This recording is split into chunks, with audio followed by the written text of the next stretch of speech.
शहर, गाव, गल्ली, सोसायटी अशा ठिकाणी काही डुकरं सोडलेली असतात, म्हणजे चरायला, आणि ते असणं गरजेचंच आहे.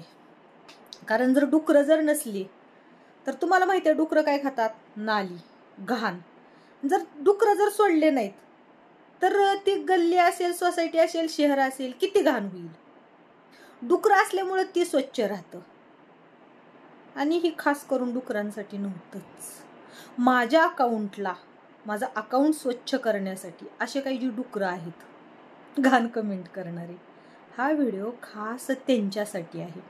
कारण कसं आहे, त्यांच्या आईबापांनी इतकं पण त्यांना असे संस्कार नाहीत दिलेले की बाबा नाही बोलवता कुणाच्या अकाउंटला जाऊन बुकूच नाही. मुळात आवडलं बघायचं, नाही आवडलं ढकलून द्यायचं. आणि ढकलायचं नसेल, माझा चेहराच बघायची इच्छा नसेल तर मोबाईलमध्ये एक ऑप्शन असतं, ब्लॉक करून टाकायचं. मी असं कुठल्या व्हिडिओत म्हणलेलं आहे तुम्हाला की मला ब्लॉक नका करू? आणि दुनियाची एक रीत आहे, 100 आंबे चांगले असले तर त्याच्यात 4-5 आंबे तरी नासतातच. तसंही तुम्ही नासके आहेत, त्यामुळे तुम्ही मला कमेंटमध्ये येऊन काय बुकताय? काहीच फरक नाही पडत मला. कारण तुमच्यापेक्षा कितीतरी लोक मला जीव लावणारे, चांगल्या कमेंट करणारे आहेत. त्यामुळं ना